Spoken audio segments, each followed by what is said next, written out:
pujian bagi Allah kita. Silakan duduk kembali jemaat Tuhan.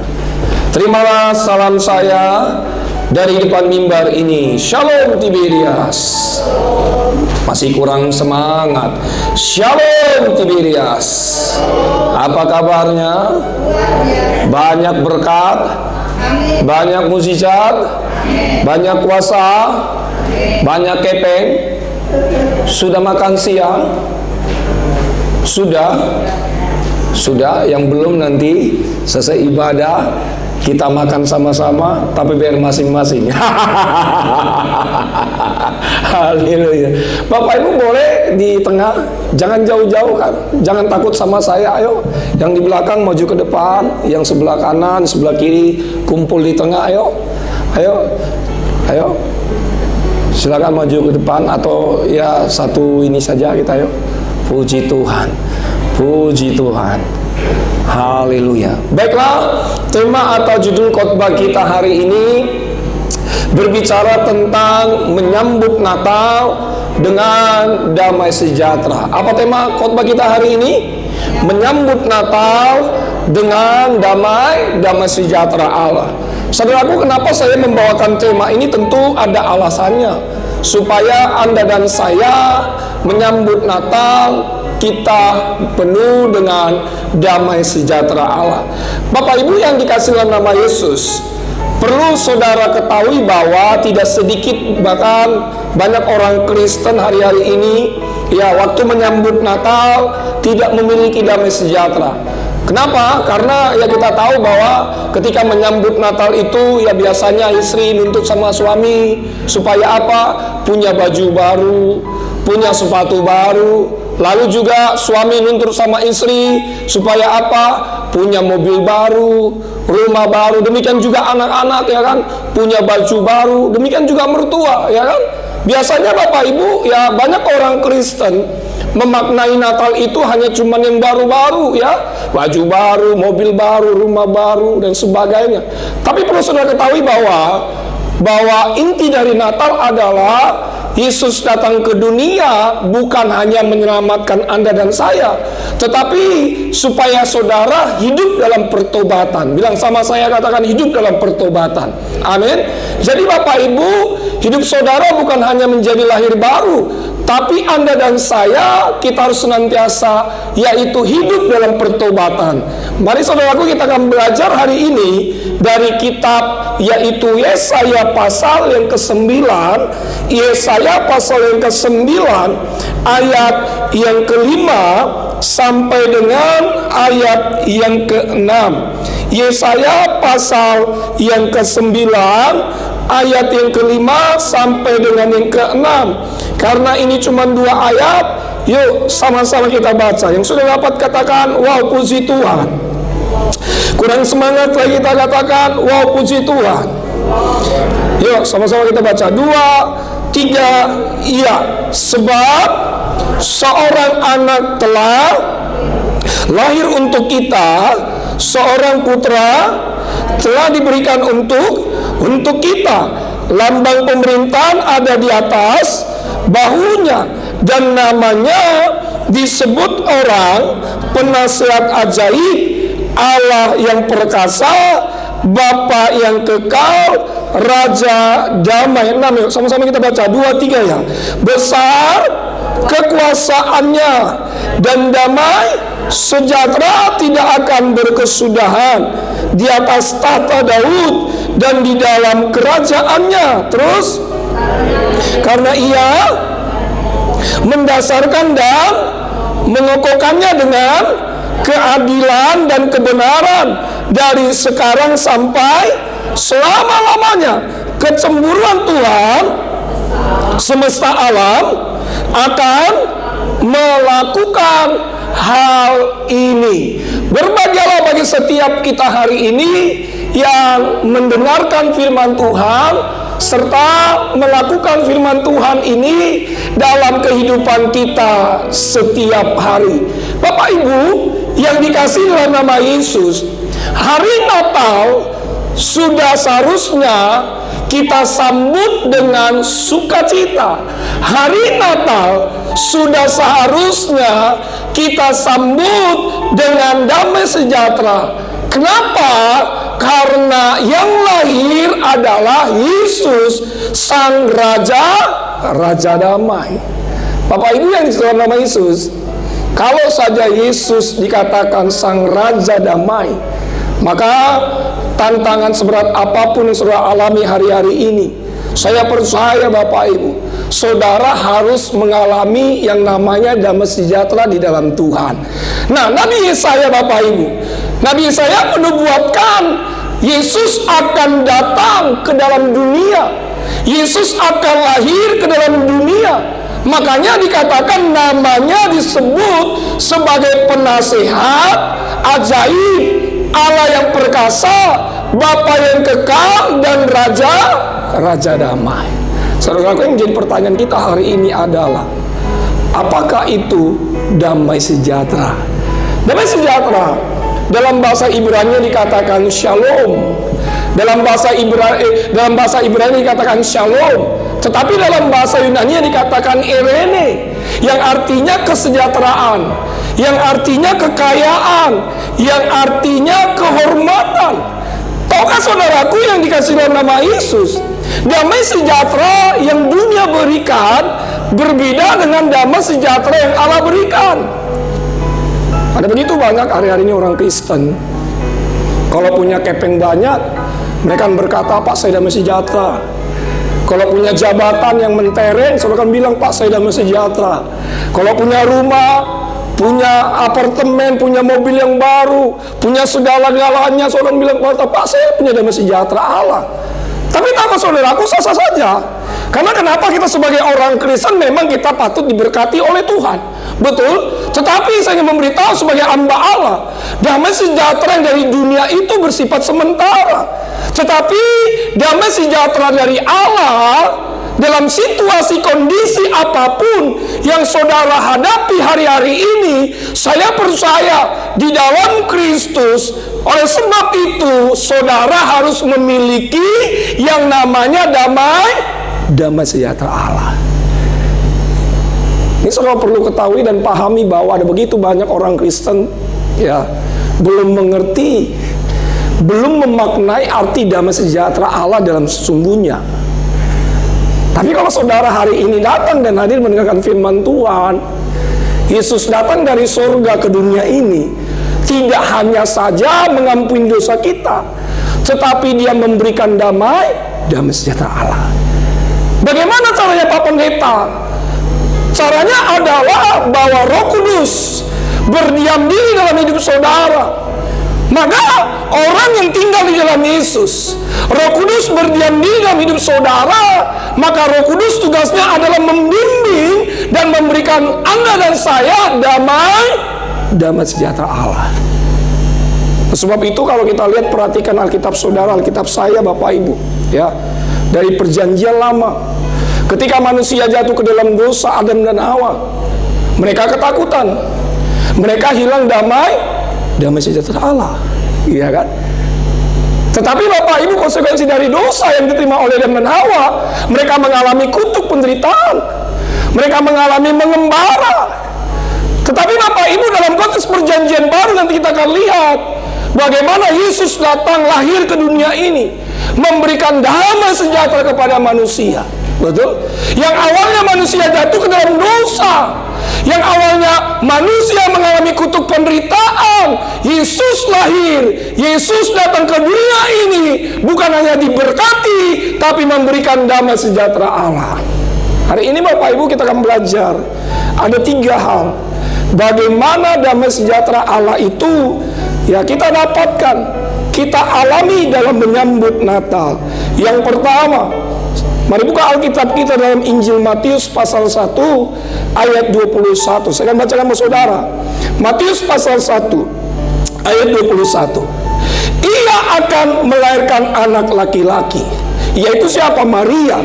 Dan engkau akan menamakan dia Yesus, karena dialah yang akan menyelamatkan umatnya dari dosa mereka. Yang menarik, di sana ada kata engkau akan menamai dia Yesus, karena dialah yang akan menyelamatkan umat dari dosa mereka. Jadi yang pertama yang dapat kita pelajari, bagaimana damai sejahtera Allah itu dapat kita alami dalam menyambut Natal. Ketika kita percaya dan mengimani bahwa Allah sudah mengampuni dosa kita.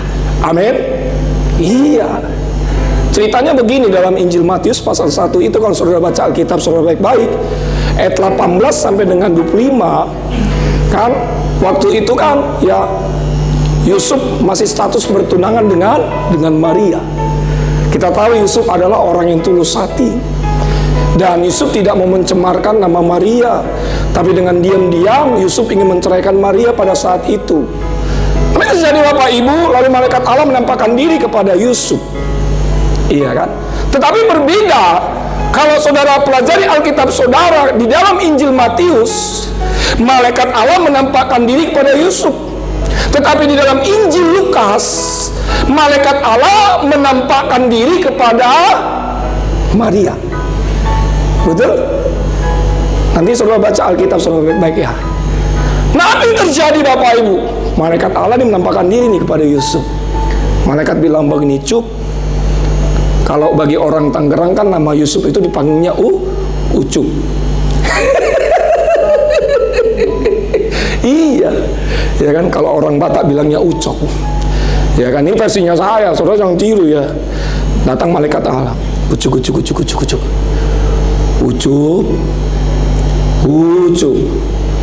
Lalu si Ucup bilang, ayo deh, gitu ya kan, kau nya itu kan, gitu.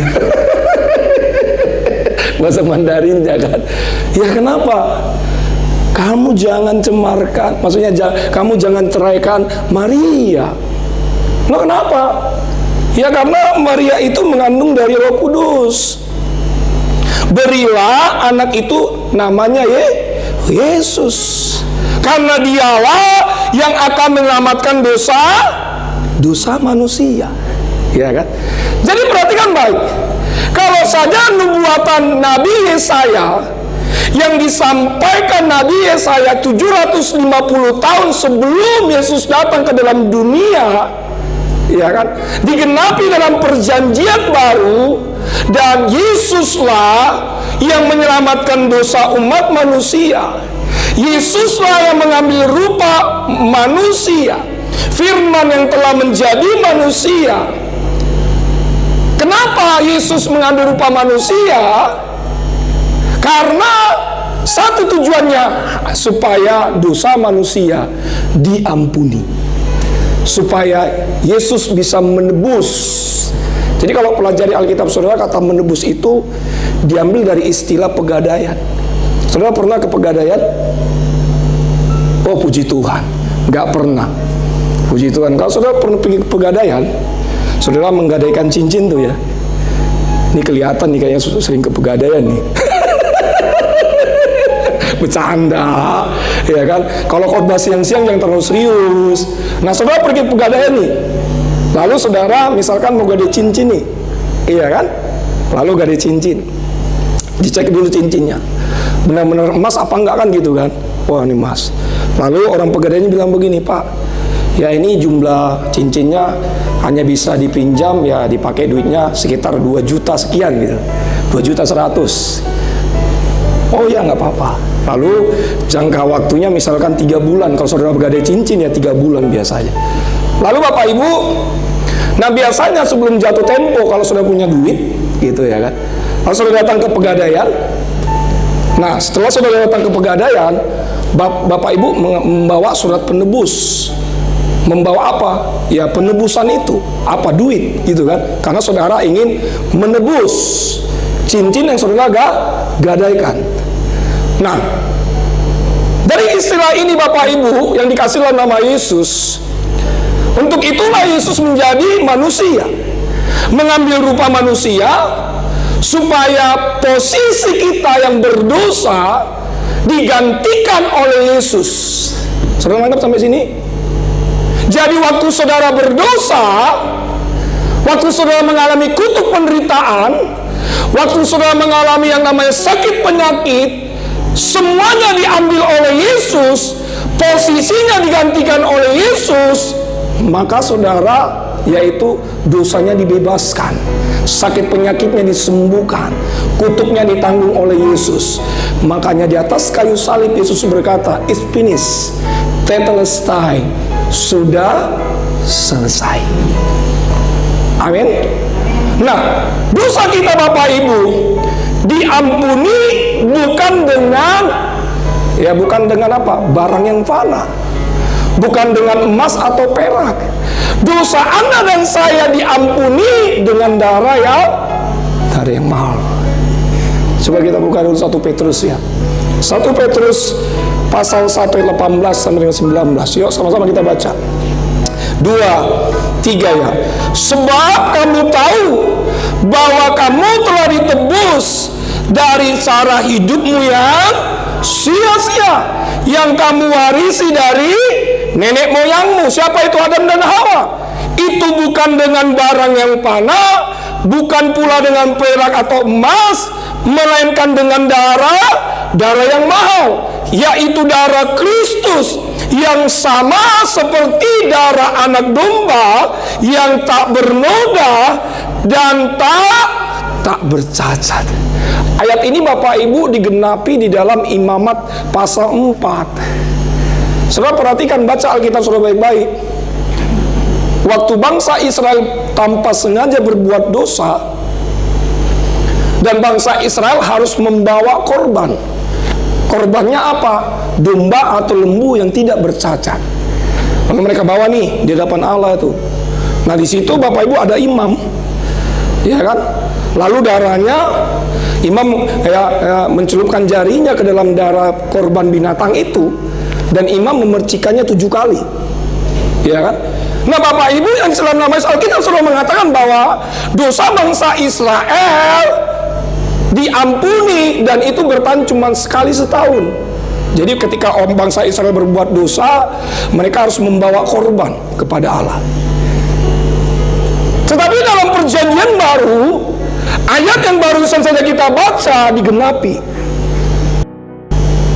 dan dosa kita diampuni sekali untuk selamanya. Sekali untuk selamanya. Tidak ada korban lagi di sana. Tapi tugas Anda dan saya, kita harus berjuang, hidup baik, hidup kudus. Nah, darah Yesus inilah yang kita selalu peringati setiap saat, yang menyatu dengan tubuh dan darah Yesus. Waktu saudara berdosa, minta ampun, ya, angkat tubuh Yesus, angkat darah Yesus. Tapi jangan sering sekali berdosa Bapak Ibu, ya kan? Saya bilang, ini Pak Pendeta ya, kalau saya berdosa kan ada tubuh Yesus, ada darah Yesus. Tidak boleh juga lah, ya kan? Kita harus berjuang. Memang Alkitab mengatakan jika kita mengaku dosa kita, maka Dia setia dan adil.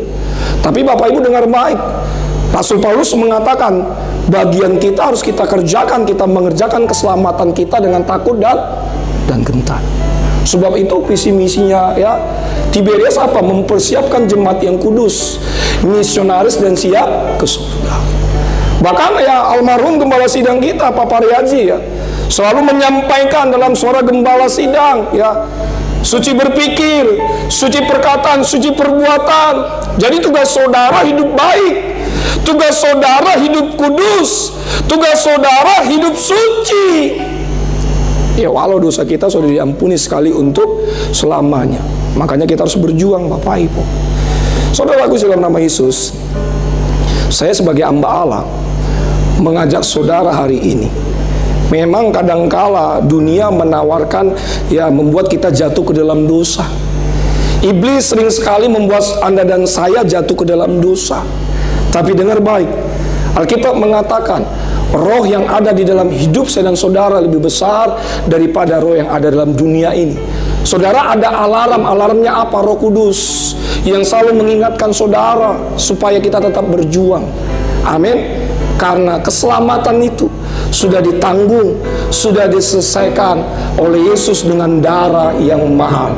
Beri tepuk tangan dulu, beri pujian bagi Allah kita. Itu yang pertama. Yang kedua, Yang kedua, Matius 1 ayat 23. Matius pasal 1 ayat 23. Saya akan bacakan buat saudara. Sesungguhnya anak darah itu akan mengandung dan melahirkan seorang anak laki-laki, dan mereka akan menamai dia Immanuel, yang berarti apa? Allah menyertai kita. Yang kedua, saya pelajari Bapak Ibu bagaimana damai sejahtera Allah itu kita dapat alami dalam menyambut Natal. Ketika kita percaya dan mengimani bahwa Allah senantiasa menyertai kita. Dia Allah Immanuel. Kalau di tahun-tahun yang lalu Tuhan tolong saudara, saya percaya di tahun ini, bahkan memasuki tahun 2023, Dia Allah yang sama, Allah Immanuel, menolong Anda dan saya. Bapak Ibu yang selalu nama Yesus, saya teringat di dalam Injil Markus. Kalau saudara baca Alkitab saudara baik-baik dalam Injil Markus pasal 4 ayat 35 sampai dengan 41, di sana ceritakan bagaimana ketika Yesus meredakan angin ribut. Dalam kisah ini Bapak Ibu, waktu itu Yesus dan murid-muridnya bertolak ke seberang dengan apa? Dengan perahu. Nah, di tengah perjalanan, apa yang terjadi? Alkitab sudah mengatakan mengamuklah taufan yang begitu dahsyat, dan ombak menyembur masuk ke dalam perahu murid-murid, masuk ke dalam perahu mereka. Pada saat itu Yesus sedang tidur di buritan, ya kan? Lalu murid-muridnya takut, murid-muridnya khawatir karena mereka hampir tenggelam, mau tenggelam. Lalu murid-muridnya datang kepada Yesus. Murid-muridnya bilang begini, Guru, engkau tidak khawatir, engkau tidak peduli, kita hampir binasa, kita mau binasa. Lalu Yesus bangun dan menghardik angin itu, dan Yesus berkata, diam dan tenanglah. Waktu Yesus berkata diam dan tenanglah kepada angin itu, murid-muridnya tercengang, murid-muridnya heran. Lalu murid-muridnya bilang begini kepada Yesus, siapakah gerangan orang ini sehingga angin pun dan danau pun taat kepadanya. Apa yang menjadi aplikasinya dalam kehidupan kita Bapak Ibu? Mungkin kita memiliki segudang masalah dalam hidup ini. Mungkin saudara mengalami pergumulan dalam hidup ini. Dengar baik Bapak Ibu, tidak ada alasan Yesus tidak menolong saya dan saudara, karena Dia Allah Immanuel, menyertai saudara sampai kesudahan akhir zaman. Beri tepuk tangan dulu, beri pujian bagi Allah kita. Yang ketiga, Lukas 1 ayat 31 sampai dengan ayat 34. Lukas pasal 1 ayat 31 sampai dengan 34. Sesungguhnya engkau akan mengandung dan akan melahirkan seorang anak laki-laki, dan hendaklah engkau menamai dia Yesus. Ia akan menjadi besar dan akan disebut anak Allah yang Maha Tinggi, dan Tuhan Allah akan mengaruniakan kepadanya tahta Daud bapa leluhurnya, dan ia akan menjadi raja atas kaum keturunan Yakub sampai selama-lamanya, dan kerajaannya tidak akan berkesudahan. Yang ketiga, yang terakhir, bagaimana damai sejahtera Allah itu dapat kita alami dalam menyambut Natal. Ketika kita percaya dan mengimani bahwa Allah pasti akan menepati firman-Nya, bahwa Allah menepati firman-Nya. Bapak Ibu, waktu Maria mendengarkan perkataan malaikat itu, Maria tidak mengerti apa yang disampaikan malaikat itu.